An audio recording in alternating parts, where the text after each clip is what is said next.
subscribe. I honestly wasn't sure you would come this time.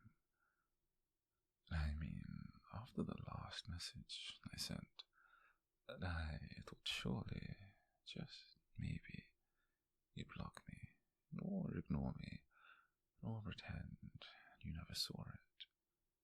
But you are here, so thank you. No, don't just stand like that. Come, sit down, please. I promise this isn't some dramatic ambush.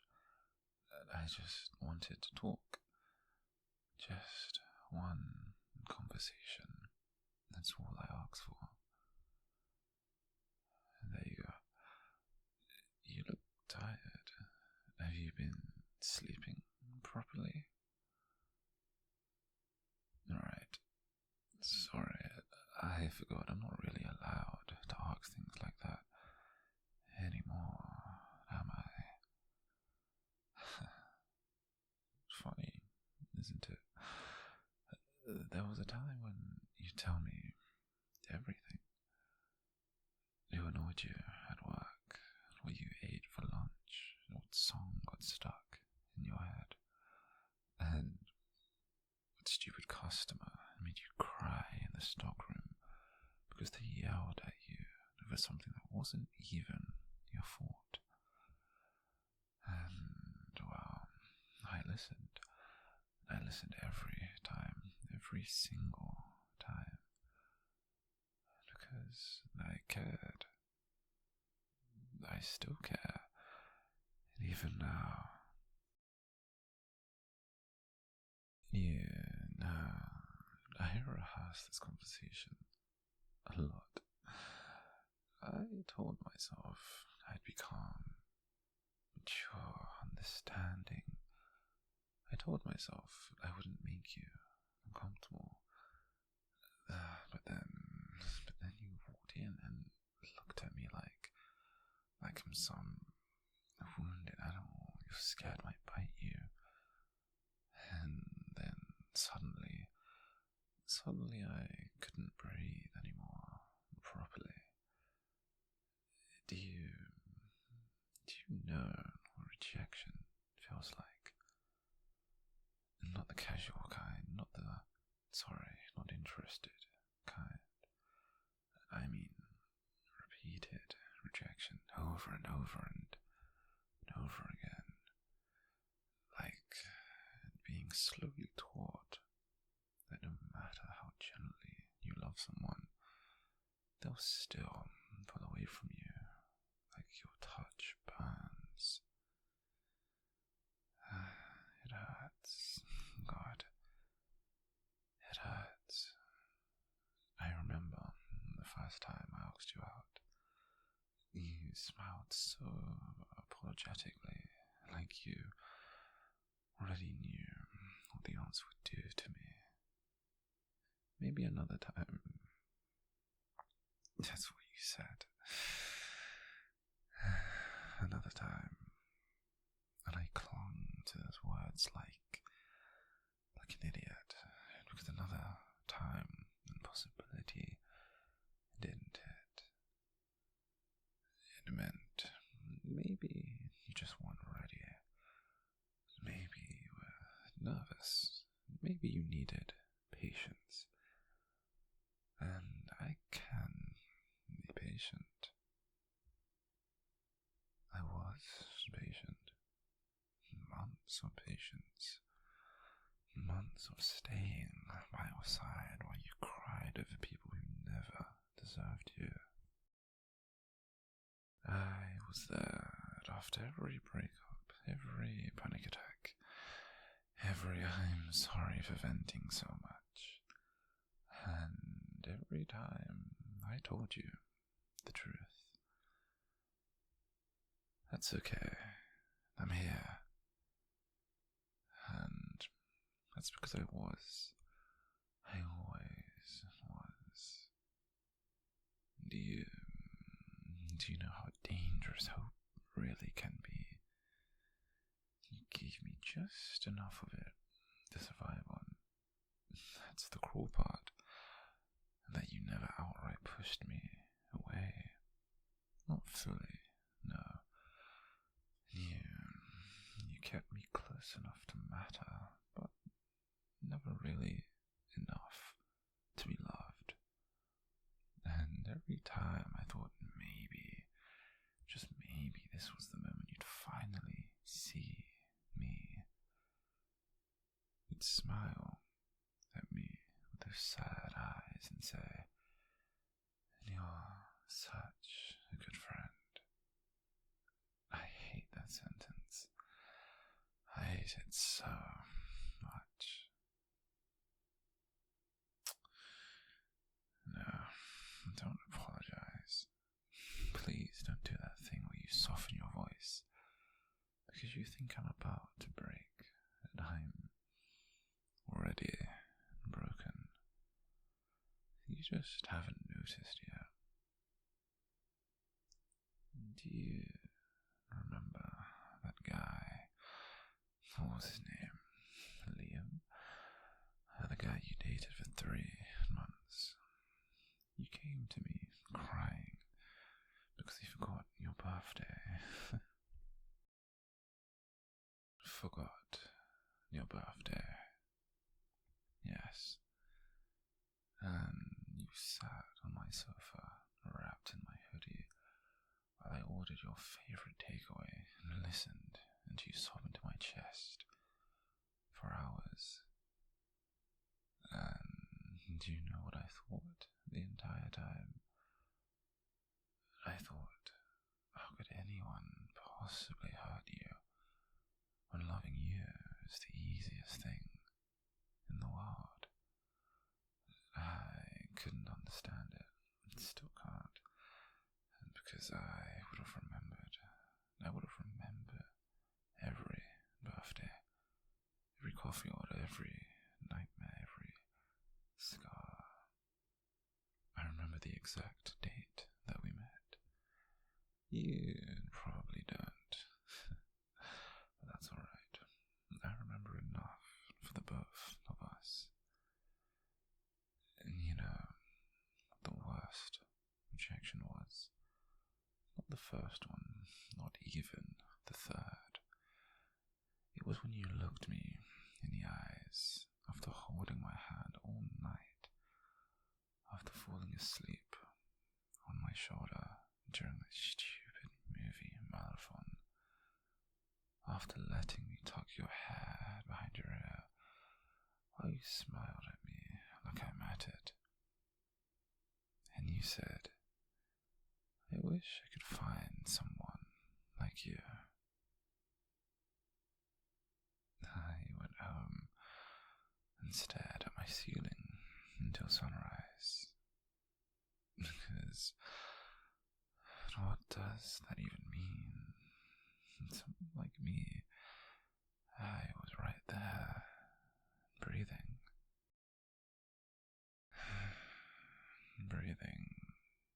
loving you, and waiting for you. And somehow I still wasn't enough. Do you know what repeated rejection does to someone? It makes them strange, you know. It twists things. At first, you blame yourself. Maybe I'm too quiet, too intense, too clingy, too emotional. And so you try to fix yourself. You become gentler, more careful, more useful.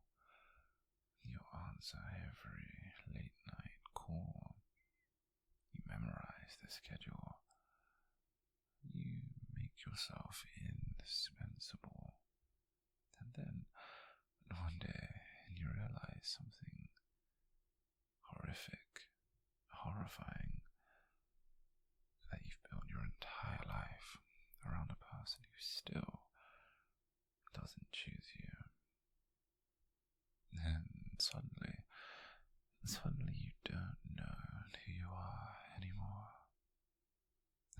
people would say about me.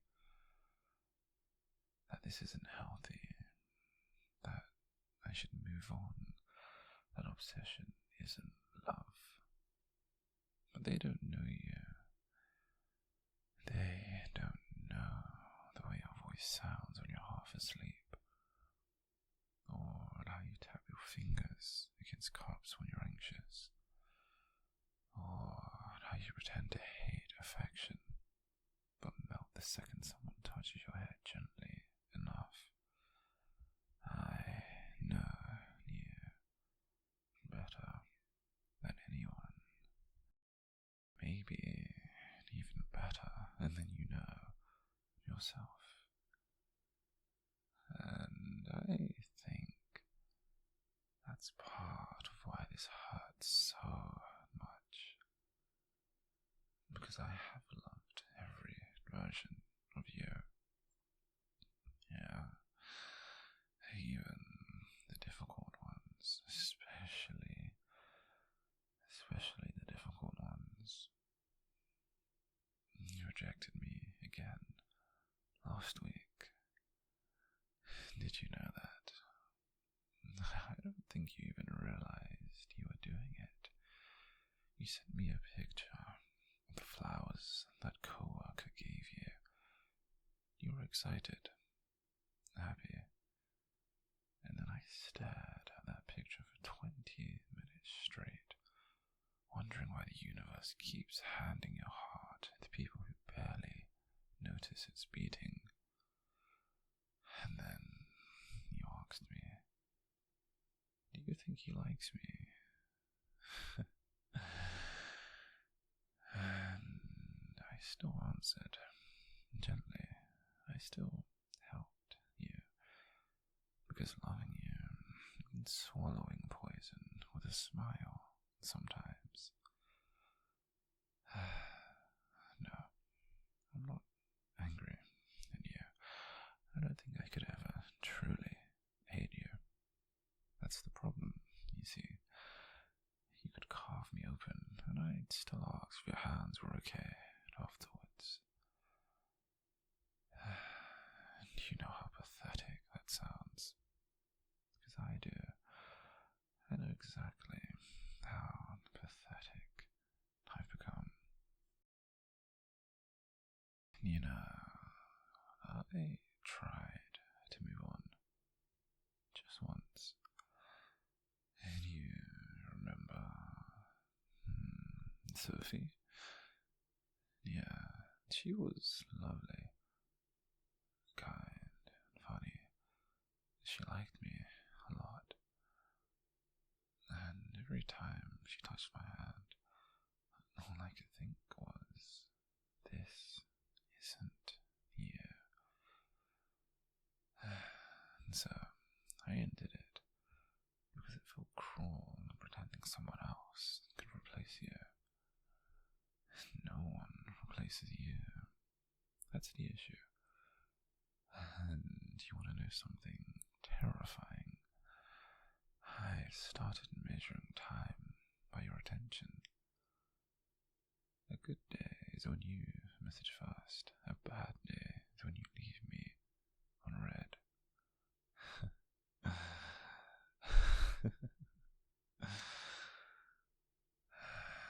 Do you understand how humiliating that is? You became the center of my emotional universe without even trying. And every rejection feels like gravity collapsing inward. Hey, look at me, just for a second. Please. There you are. See that look on your face right now, that worried little crease between your eyebrows, that softness in your eyes, that's what ruins me. And, well, that's because sometimes you look at me like you almost love me back. And I can survive cruelty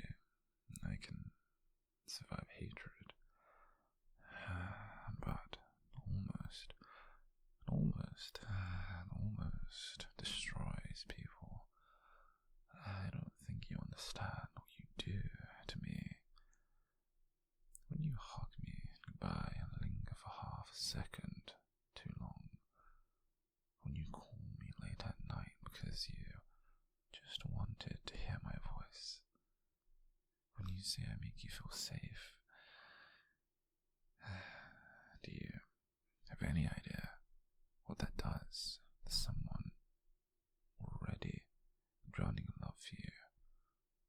It keeps them alive. It keeps them hoping, and hope it's vicious. I used to imagine stupid little things, domestic things, making you tea in the morning, listening to you complain about work while I cook dinner for you, holding you when you've had a nightmare. Nothing dramatic, no. I didn't want to own you. I just wanted to be chosen by you. Once. Just once. But every time I reached for you, you stepped back, gently, politely, like you were afraid of hurting me too badly. And somehow that just made it all a lot worse. Because if you had been cruel, well, then maybe I could have just hated you instead. Maybe, perhaps just maybe, I could have walked away. But you were kind, and kindness can be the sharpest knife of all, you see.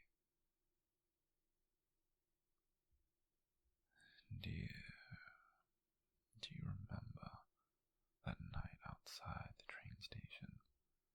It was freezing. You were drunk and exhausted and emotional. Then you grabbed my coat and whispered, "Please, don't leave me." I think about that all the time, because you asked me not to leave, while never giving me permission to stay. I'm tired, not of loving you. No, I don't think I'll ever get tired of that.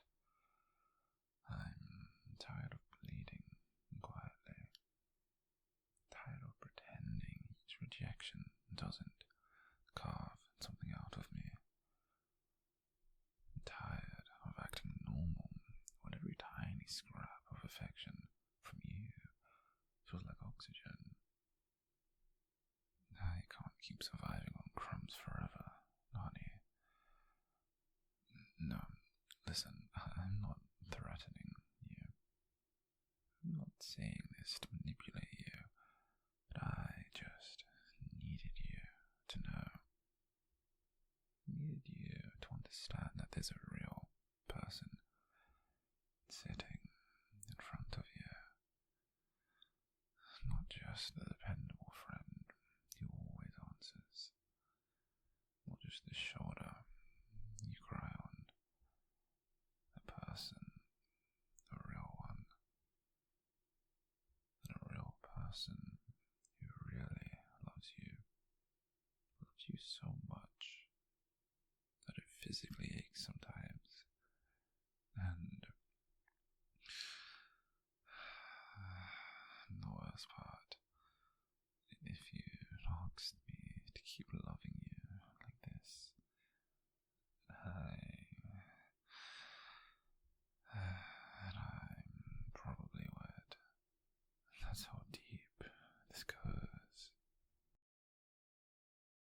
You could tell me you'll never love me back, never choose me, never see me as anything more than convenient comfort.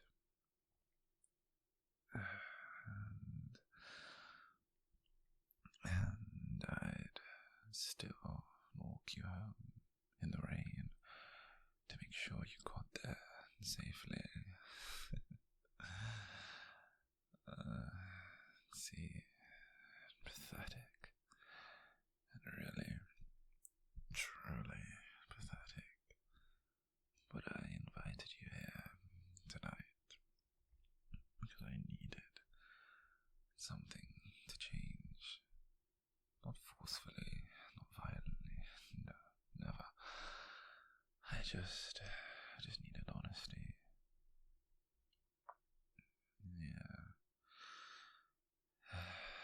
No soft maybes. No, you're important to me. And no, right person, wrong time. I need the truth, because every rejection wrapped in kindness keeps me trapped here. I can't breathe here anymore. So, do you love me? No. I don't answer quickly. Think, really. Think. Not as a friend, you idiot. Not in a way. Not maybe someday. Do you love me the way I love you? The way that makes your chest ache when I leave. The way that makes you memorize tiny details without trying. The way that turns ordinary moments sacred.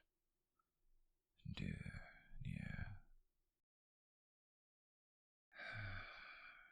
I see. Well, thank you for being honest. Really thank you. Because that answer hurts less than hope does. Don't cry. Please don't cry now. You don't get to look heartbroken after all this. Do you know how many nights I cried over you? How many times I stared at my phone, just waiting for your name to appear? How many people told me to let go while I defended you, like you hung the moon? And still, the second you start tearing up, I want to comfort you. God, what is wrong with me? Hey, darling, look at me. I'm not going to hurt you. I know you're scared right now. You can see it. But I'm not angry because you don't love me. I'm devastated because I do love you.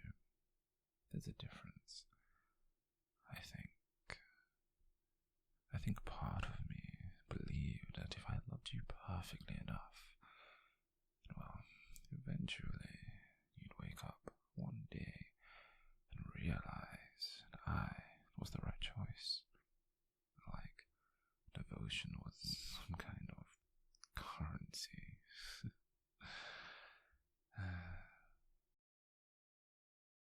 But love doesn't work that way, does it? You can hand someone your entire soul, and they still might not want it. It's terrifying. You know what hurts most as well? You trusted me.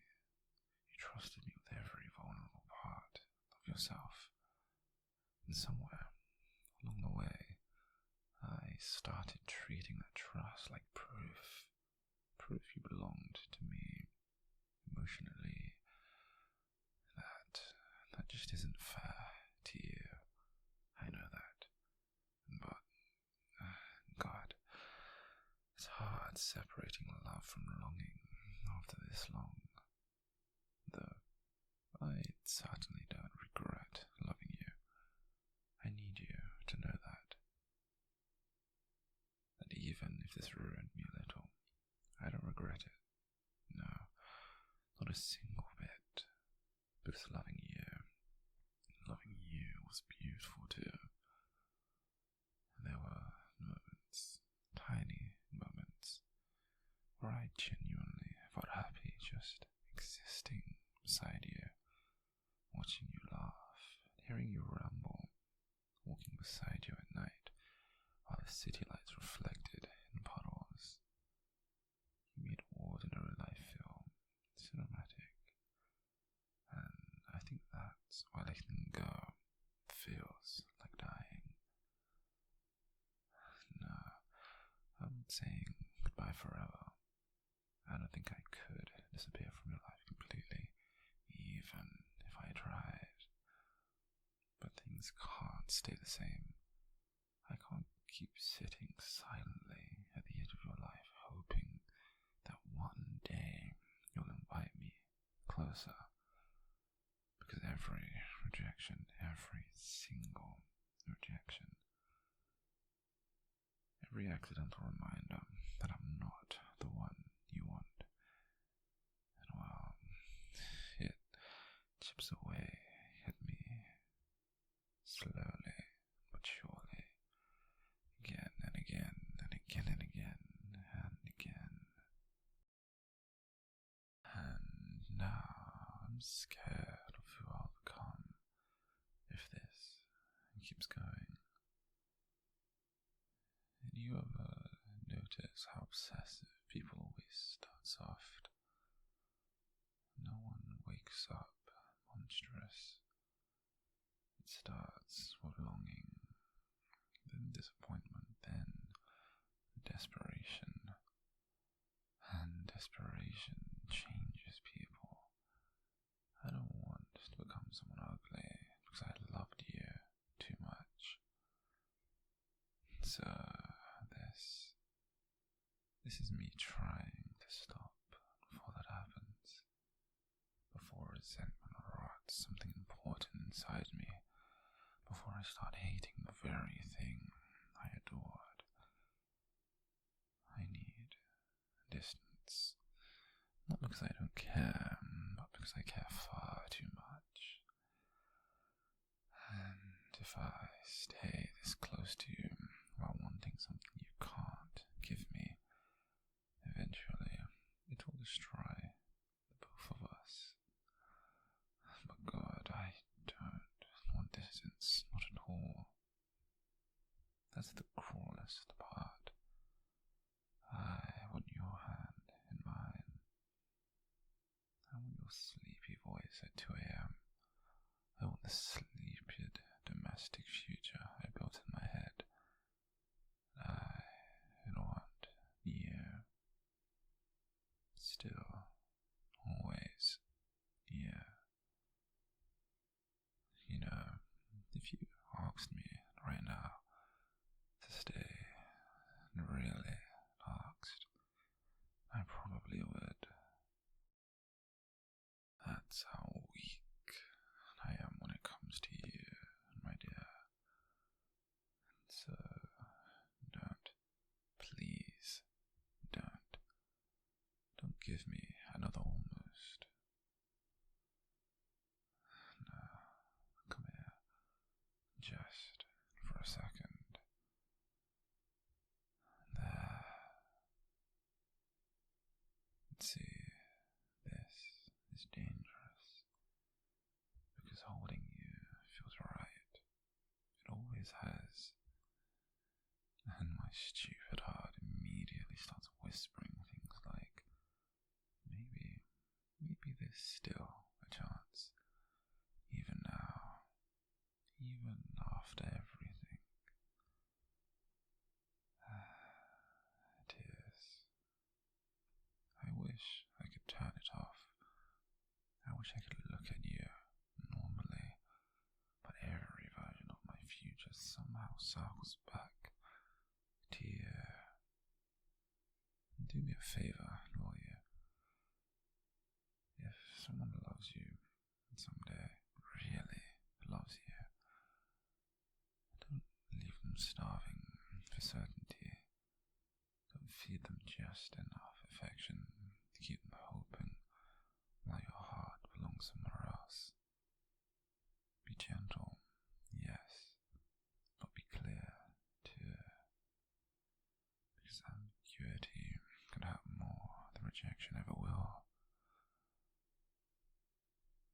I think that's enough.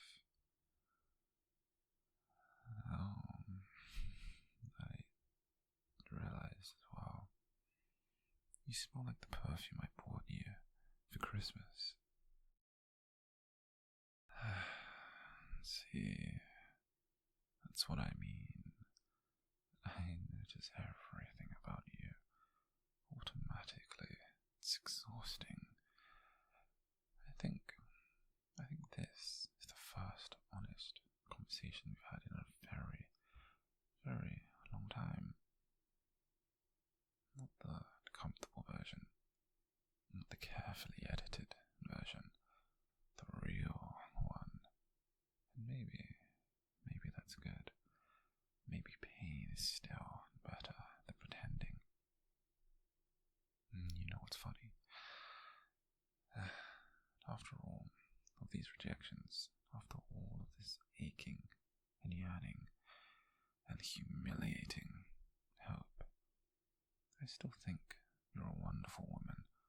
Isn't that insane? Well, maybe one day surely this won't hurt anymore. Or at least a little less. Maybe one day I'll hear your name, my chest won't tighten anymore. Maybe I'll stop checking my phone hoping it's you. Maybe I'll meet someone who chooses me without hesitation, too. I'd like that. I'd really like that. But right now, it hurts. It hurts so badly, I can feel it in my bones. Yeah. And I needed you to know that before I finally started to let go. I loved you. I loved you in every quiet way a person can love someone in remembered details, in late night responses, replies, in worried glances, in acts of service, in restraint, especially the restraint, because there were so many moments I wanted to beg you to stay mine somehow, and I didn't. I let you stay free, even while it tore me apart. God. Can I ask for one selfish thing before we leave? Just one. Let me pretend for a moment. Just a tiny moment. Let me sit here across from you and imagine this was a date. That you came because you wanted me the same way I wanted you. That when we walk out into the rain tonight, I'll get to hold your hand without wandering from reading into it too much. Just 1 minute. Please. Thank you. Really. You look beautiful tonight. I don't think I've ever told you that directly before, you know. I avoided it because I was scared you'd pull away.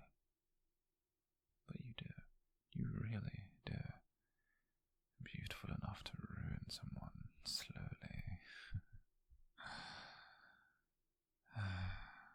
Still, tears. There's that crease between your eyebrows again. You always do that when you're trying not to cry.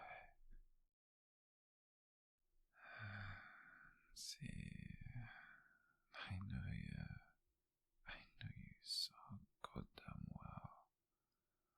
And maybe someday someone else will know me like that too. Not as a backup plan, not as emotional shelter, but as someone worth choosing first. Well, I'll stand up now. I mean, I I should go before I lose my nerve, right? Because if I stay any longer, I'll start hoping again, probably. And, well, I can't survive another rejection from you. Not really. And so, this moment is where we change. Not disappear, no, and certainly not to hate each other. Never that. Just a small, simple, direct change. Because I loved you too deeply to keep pretending this wasn't killing me. So, darling, my precious darling, goodbye for now. And for what it's worth, if you had loved me back, I would have spent the rest of my life making sure you never